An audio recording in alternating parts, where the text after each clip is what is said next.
My name's Rayhon. I'm 27 now, and I just finished medical school. Saying that sentence out loud still feels surreal, like I'm lying. It doesn't roll off my tongue easily, not because I doubt myself, but because I spent the last decade being told I wouldn't make it.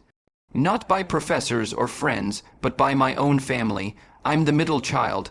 My older sister, Illa, is the golden one, married at 24, 2 kids by 28, and a real estate business she inherited from our uncle.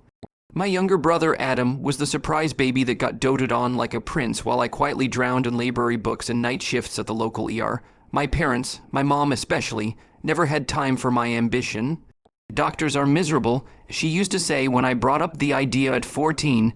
Why would you choose that kind of life? You'll burn out before 30. Still, I pushed through. I wasn't looking for their approval. Not anymore, but part of me had always hoped that maybe, just maybe, when I graduated, when I walked across that stage in my white coat, they'd be there, that they'd see me and finally say something close to, "We're proud of you." But no. They missed it, all of it. The ceremony was last month. I invited them months in advance, sent them a detailed itinerary, even booked a hotel room near campus, just in case they forgot. But the week before, my mom called me while I was grabbing lunch between rotations. "Rayhon," she said, her voice bright and breezy like it always is before she drops something cold. "We won't be able to make it, honey. We're going on a cruise. Your dad and I planned it ages ago." I remember just standing there, half a sandwich in my hand, not even chewing any more. "A cruise?" I asked, blinking. "You're missing my graduation for a cruise." There was a pause, then a laugh. "Oh, come on, don't be dramatic. It's not like this is a surprise. We didn't really think you'd make it anyway." That sentence hit like a punch to the ribs. I don't even know if she meant it to sound cruel. Maybe that was just how she thought. Like I was always the one teetering on failure, barely holding on. I didn't argue. I didn't yell. I just swallowed it and said, "Then don't bother showing up to the ceremony next month either." She didn't even ask what ceremony, just mumbled something about sunscreen and hung up. The actual graduation was bittersweet. My best friend Javier's parents brought me flowers, hugged me like I was their own son, and took a dozen photos. I smiled in everyone, but there was this ache in my chest that wouldn't go away. This strange, hollow feeling that had nothing to do with exhaustion, and everything to do with being invisible to the people who were supposed to love you unconditionally. I didn't expect anything to come from that moment. Honestly, I figured it would be another notch on the long list of times they failed to show up.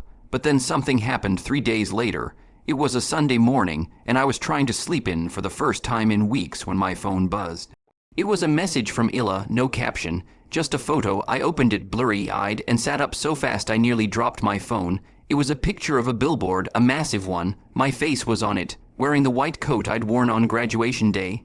It was a hospital campaign. I'd volunteered with them for years, and apparently they chose me as part of their New Faces of the Future ad series. My name was printed in bold underneath with the words, "Doctor." Rayhon Ali, local hero, global hope. My heart stopped for a second. I stared at it in disbelief. Then I read the text Illa sent right after. "You're famous now, huh? Guess mom and dad should have stayed off that boat." I didn't know what to feel. Pride, bitterness, satisfaction. All of it hit at once. But what really shook me was the flood of missed calls that came in over the next few hours. All from my parents. My dad called first, then my mom, then both. Over and over again. I didn't answer, not the first time, not the fifth. Later that evening, I listened to one voicemail, just one. It was my mom. Her voice wasn't bright anymore. It was thin, uncertain.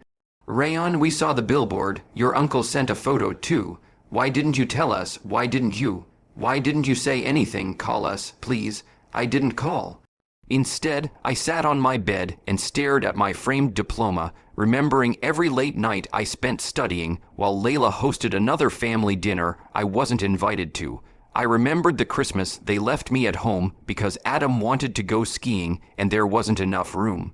I remembered every time my mom rolled her eyes when I said I couldn't come to a wedding because of an exam, every single time I chose responsibility over celebration, and how no one ever noticed. A week passed before I got a knock on my apartment door. It was Adam. He stood there looking awkward, holding a bag of cookies like that somehow made things okay. "Mom sent these." He mumbled, "She thought you might. I don't know. Want to talk." I let him in. We sat in silence for a while. Then he looked at me and said, "She's freaking out, man, like crying and everything. She didn't know it'd be such a big deal." I almost laughed. Didn't know what would be a big deal, that her son became a doctor, or that she skipped the one moment that mattered. He didn't answer. Instead, he pulled out his phone and showed me another photo, one that hadn't been sent to me. It was of my mom standing in front of the billboard, sunglasses on, but clearly crying. She took this yesterday, he said. She stood there for like an hour. I didn't say anything. I didn't know what to say. The wound was still too fresh, the years too long, the silence too heavy, and that's when the invitation came. An envelope in the mail, white, formal, from my med school. An exclusive ceremony for select graduates being honored at the city gala next month, recognized for their research, community service, and academic excellence. I had been selected. I stared at it for a long time. Then I wrote down the names of the 3 guests I was allowed to invite, but I didn't send it to my parents, and that's when the real pressure began. The first message came from my mom again. This time it was a text, carefully worded, like she'd typed and deleted it a dozen times. We heard about the ceremony next month. Your cousin Tar mentioned it. Is there a way we can attend? We'd love to support you this time, truly. Support me this time. As if all the other times had been practice rounds, I didn't reply. I spent the week pretending to forget the message. In truth, I reread it every night before bed, heart tightening with that familiar cocktail of hope and hurt. The kind of hurt that only comes from family, the kind you can't explain to someone who hasn't lived it. It wasn't just about the missing the graduation, it was about all of it, years of being second best. Of hearing Layla's closing on another property while my residency interview got a half nod, with my mom telling people I was just studying something in medicine, like it was a hobby and not my entire life. They dismissed me for so long. They genuinely believed they could waltz back into my story now that the ending looked impressive. But the thing is, I wasn't a side character anymore. Not in my life, not in anyone's. A few days later, Illa called, which surprised me more than anything. Illa rarely called anyone unless she needed something notarized or babysitting. She didn't even say hello when I picked up. You're really not inviting them? She asked. Nice to hear from you too. She sighed, like I was being unreasonable for wanting her to treat me like a human being. Mom is going crazy, Rayhon. She's talking about flying in early and waiting outside the event if she has to. She's been calling everyone in the family to ask if they got an invite so she can show up as their +1. I sat back, staring at the ceiling. So, you're seriously going to let her embarrass herself like that? Illa snapped. I didn't answer right away because the truth is, I'd spent most of my life avoiding doing things that would embarrass our mother. I kept my mouth shut at dinners, let her take credit for things she had no hand in, swallowed years of disappointment to keep the peace. But something had shifted after that graduation, after that billboard. After hearing her say, we didn't think you'd actually make it, I was tired of protecting someone who never once protected me, so I told Illa maybe it's time she understands what it feels like. She didn't respond.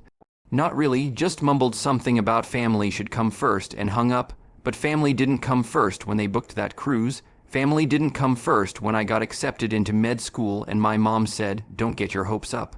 Family didn't come first when I was hospitalized from exhaustion last winter and no one visited. What came first was convenience, image control, so no, I didn't send them an invite. Instead, I invited Dr. Patel, my first attending physician, who taught me how to make decisions under pressure.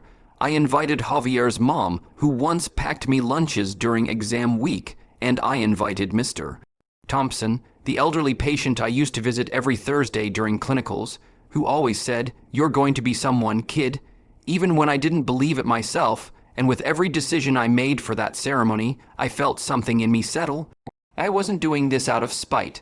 I was doing it for the version of me that sat alone on graduation day while strangers clapped, for the version of me who looked up from textbooks in the middle of the night, wondering if anyone would care if I made it. About a week before the event, my dad showed up at my apartment. No call, no warning, just a knock on the door. I opened it, and there he was, holding a bouquet of wilted flowers like he'd grabbed them from a gas station 5 minutes ago. His face was tired, older than I remembered, but his voice was still the same, firm, even when uncertain. Can we talk? I let him in. We sat across from each other at the small kitchen table, the silence between us thicker than the air in July. I didn't come to fight, he said. I came to apologize. I looked up, surprised. He cleared his throat. Your mother and I. We didn't know how to support you. You were always different, quiet-driven. And instead of learning how to be there for you, we pretended you didn't need us. I didn't know what to say. I just stared at the flowers, slowly shedding petals on the table. You have every right to be angry, he continued, but I'm asking you, not as your father, but as a man who failed. Please let us come to the ceremony. I wanted to say yes. I did, but there was something inside me that still nodded, something still bruised. I'm not angry, I said softly. I'm just tired of pretending that nothing happened. He nodded slowly, as if he expected that. We'll wait outside then. I didn't say no, but I didn't say yes either. He stood up, left the flowers, and walked out. The next morning, I got another text, from an unknown number this time. Look what I saw today. You're amazing. Attached was another photo of the billboard.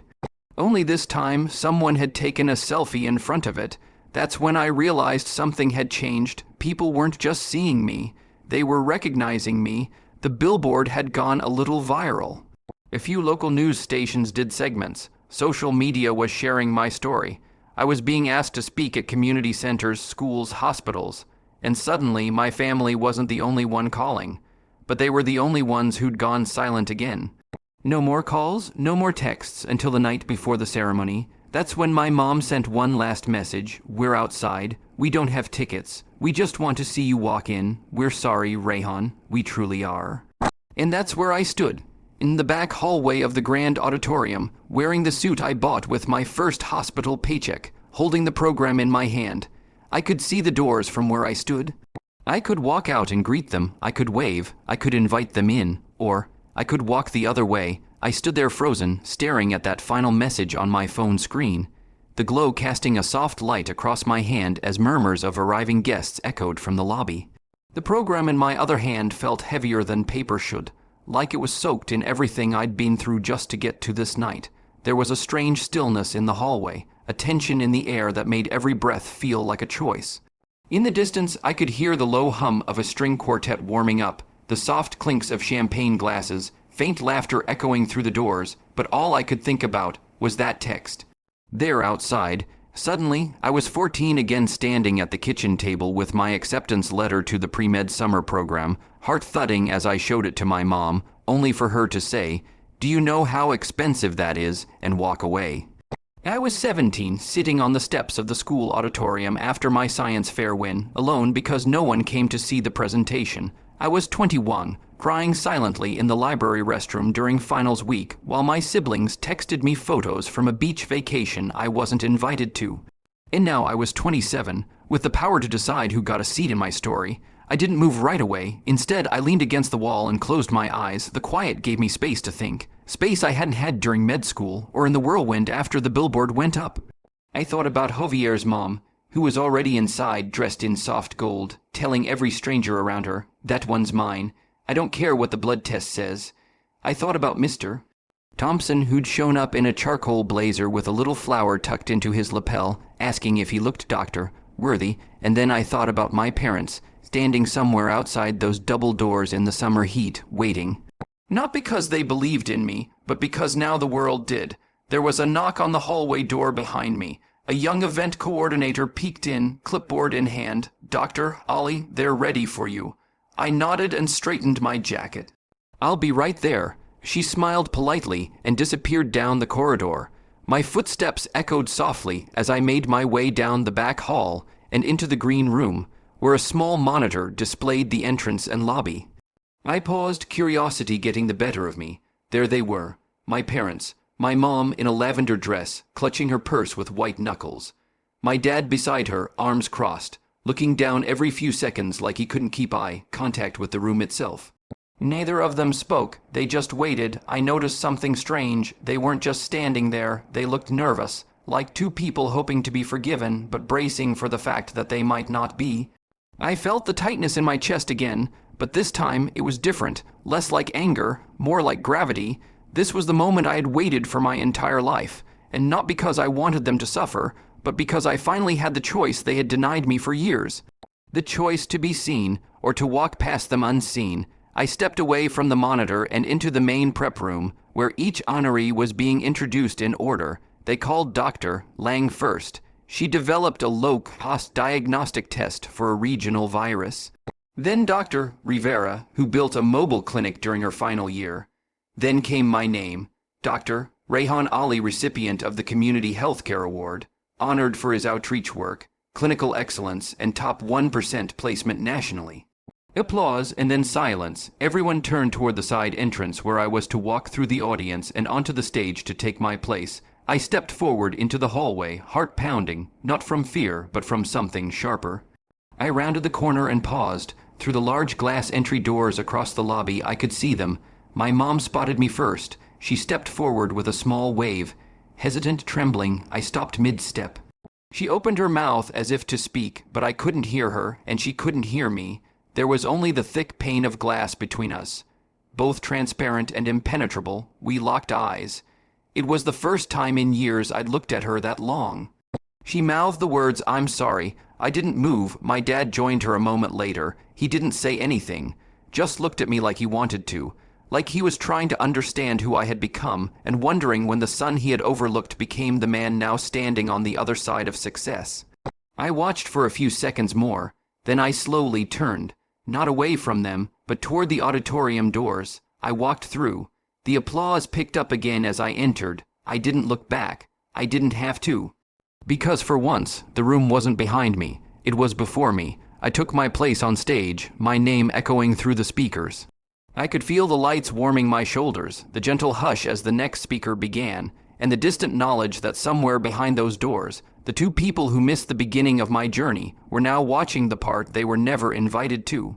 But just as I began to sit down, I felt a shift ripple through the audience, a murmur, a rustle of surprise, a subtle turning of heads, then a commotion at the back entrance. The commotion started as a whisper.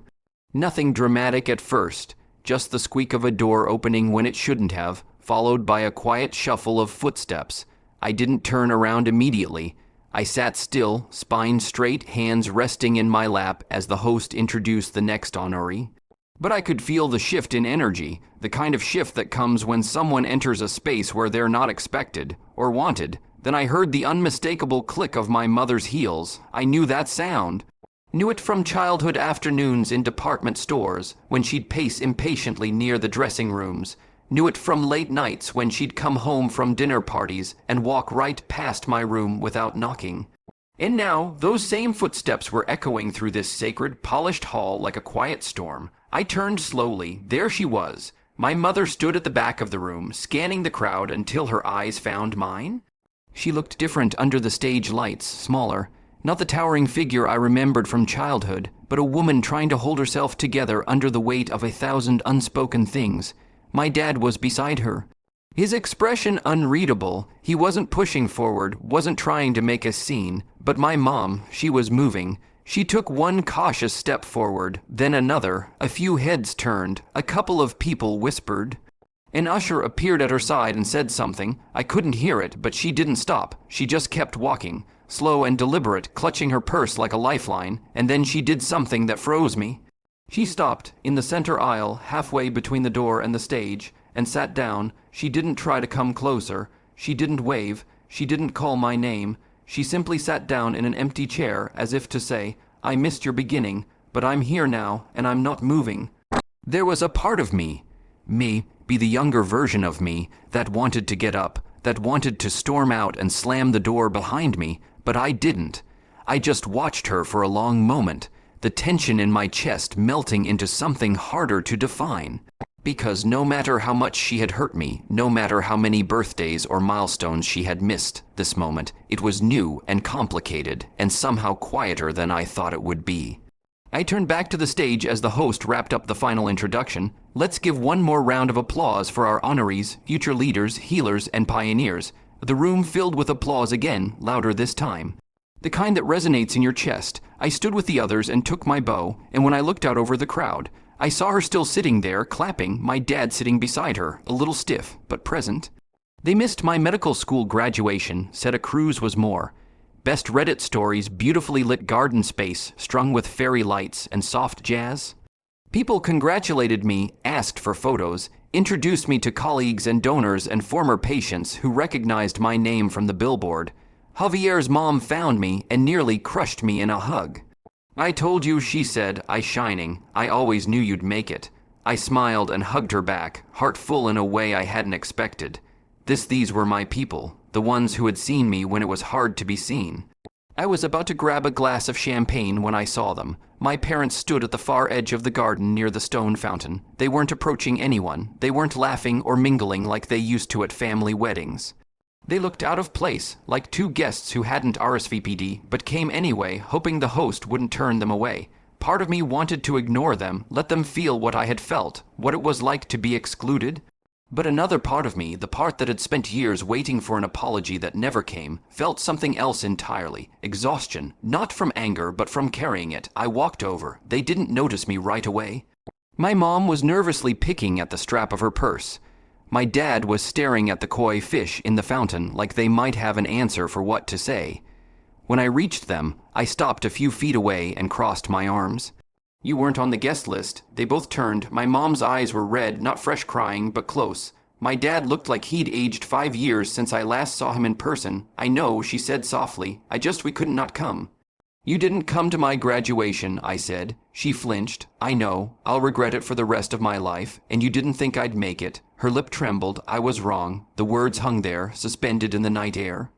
My dad finally spoke. We didn't know how to raise someone like you. You were always so focused, so determined, and we didn't understand it. So we made it small, made you small, because it made us feel less guilty for not trying harder. He looked away. We failed you, he added. I didn't say anything for a long time. I just stood there and let the silence work on them the way their silence had worked on me. Then I said, I'm not doing this for revenge. I'm doing this for me. My mom nodded slowly. We know. I exhaled. I'll be moving soon, I said. I got a fellowship in another state. They both looked surprised, then proud, then disappointed all at once. Will we still hear from you? My mom asked, hesitant. I paused. I don't know yet, and it was the most honest thing I could say, because forgiveness isn't a light switch. It's a long walk, and sometimes you stop walking.